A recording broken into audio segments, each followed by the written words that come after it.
Hello friends, welcome to খেল দুনিয়া। ISL নকআউটে অর্থাৎ সেমিফাইনালে মোহনবাগানের প্রতিপক্ষকে সেটা কিন্তু নির্ধারণ হয়ে গেল গতকাল। উড়িষ্যা এফসি কেরালা ব্লাস্টার্সকে 2-1 গোলের ব্যবধানে হারিয়ে সেমিফাইনালে উঠে গেছে এবং মোহনবাগানের সাথে তারা কিন্তু সেমিফাইনালে খেলবে দুটো লিগ মিলিয়ে। তো উড়িষ্যা এফসি কিন্তু গতকাল ম্যাচে প্রথম দিকে পিছিয়ে ছিল 1-0 গোলে, কেরালা কিন্তু এগিয়ে ছিল। তারপর কিন্তু তারা দুর্দান্ত একটা কামব্যাক করে 87 মিনিটে তারা কিন্তু গোল পরিশোধ করে এবং এক্সট্রা টাইমে খেলা যায় এবং এক্সট্রা টাইমে কিন্তু তারা সেকেন্ড গোলটা করে এবং 2-1 গোলে জিতে তারা কিন্তু সেমিফাইনালে প্রবেশ করে। অর্থাৎ মোহনবাগান উড়িষ্যা এফসির সাথে আগামী 23 তারিখ অ্যাওয়ে ম্যাচ খেলবে, অর্থাৎ উড়িষ্যাতে গিয়ে খেলবে এবং হোম ম্যাচ খেলবে 28 তারিখ। তো উড়িষ্যার সাথে মোহনবাগানের এবছর কিন্তু প্রায় 4 বার দেখা হয়ে গেছে অলরেডি, 2 বার এএফসি কাপে, 2 বার কিন্তু আইএসএল এ।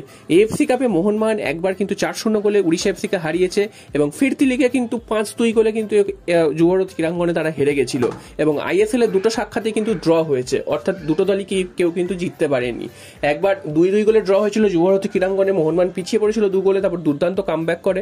উল্টো দিকে কিন্তু উড়িষ্যাতে গিয়ে মোহনবাগান কিন্তু একটিও গোল করতে পারেনি, অর্থাৎ গোল শূন্যভাবে শেষ হয় এবং যার ফলে কিন্তু আইএসএল এ কিন্তু এখনো অবধি অমীমাংসিত রয়েছে মোহনবাগান উড়িষ্যা ম্যাচ।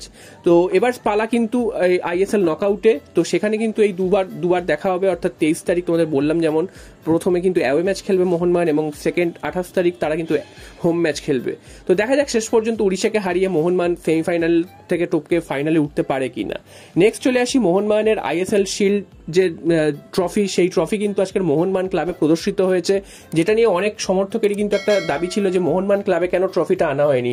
পরে এটা জানা গেছে যে সেটা হাবাস কিন্তু চাননি এই মুহূর্তে মনোসংযোগে কোনো ব্যাঘাত ঘটুক বা কোনো ধরনের সেলিব্রেশন হোক। তিনি কিন্তু চেয়েছেন একেবারে পুরো টুর্নামেন্ট শেষ করে তারপরেই কিন্তু এইসব নিয়ে সেলিব্রেশন বা ট্রফি নিয়ে আনন্দ করা হোক। কিন্তু সমর্থকদের দাবিকে মাথায় রেখে মোহনবাগান ক্লাবে কিন্তু আজকে প্রদর্শিত হয়েছে এবং কাল পরশুও প্রদর্শিত হবে আইএসএল লিগ শিল্ড ট্রফি এবং প্রচুর সমর্থক কিন্তু আজকেরই ভিড় করেছিলেন এবং আগামীকাল পরশুও হয়তো ভিড় করবেন। তো সেখানে কিন্তু দেখা গেছে যে সমর্থকরা ছবি তুলছেন সেই ট্রফির সাথে দাঁড়িয়ে, সেটা কিন্তু মোহনবাগান সমর্থকদের জন্য একটা দারুণ খুশির খবর, তারা কিন্তু এই ট্রফির সাথে ছবি তুলতে পারছেন। আর এরপর যেটা জানা গেছে যে দেবাশিস দত্তকে প্রশ্ন করা হয়েছিল যে মোহনবাগান ক্লাবে কেন যেই সব ট্রফিগুলো জিতছে সেগুলো রাখা হচ্ছে না।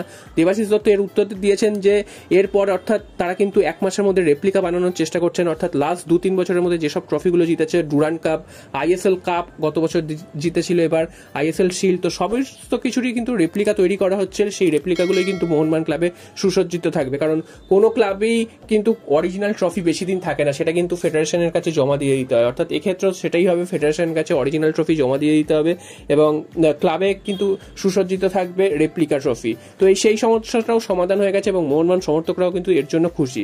আর সবশেষে চলে আসি আর একটা খবর, সেটা হচ্ছে আগামী যে মঙ্গলবার মোহনবাগান অ্যাওয়ে ম্যাচ খেলবে উড়িষ্যার বিরুদ্ধে, তার জন্য তো প্রস্তুতি শুরু হয়ে গেছে। তো সেই ম্যাচে মোহনবাগান এখনো কিন্তু হাবাসকে তার অনুশীলনে পায়নি, সেটা কিন্তু একটা দুশ্চিন্তার কারণ তার অসুস্থতা কিন্তু এখনো ঠিক হয়নি। তিনি মুম্বাইয়ের বিরুদ্ধে ডাগআউটে ছিলেন ঠিকই, তবে এখনো তার অসুস্থতার জন্য তিনি কিন্তু হোটেলে থেকেই অনুশীলনে নজর রাখছেন, তিনি কিন্তু মাঠে যাচ্ছেন না। তবে আশা করা হচ্ছে ম্যাচের দিন তিনি মোহনবাগানের ডাগআউটে তিনিই থাকবেন এবং তিনি কিন্তু পরিচালনা করবেন পুরো দলকে। আর সাহাল আব্দুল সামাদ, তাকে নিয়েও একটা প্রশ্ন রয়েছে, তিনি কবে মাঠে ফিরবেন। 1 মাসের ওপরে হয়ে গেছে, এখনো তিনি মাঠে ফিরছেন না। তো যেটা জানা যাচ্ছে আগামী অ্যাওয়ে ম্যাচে অর্থাৎ উড়িষ্যা এফসির বিরুদ্ধে অ্যাওয়ে ম্যাচে তিনি হয়তো দলে থাকবেন, হয়তো খেলতেও পারেন নাও খেলতে পারেন। তবে 28 তারিখ যে হোম ম্যাচ রয়েছে মোহনবাগানের সেমিফাইনালে দ্বিতীয় হোম ম্যাচ, তো সেখানে কিন্তু তিনি অবশ্যই থাকবেন এবং দলে থাকবেন এবং খেলবেনও। তো দেখা যাক শেষ পর্যন্ত সাহাল আব্দুল সামাদ তার ফিরে এসে তিনি কতটা ছাপ ফেলতে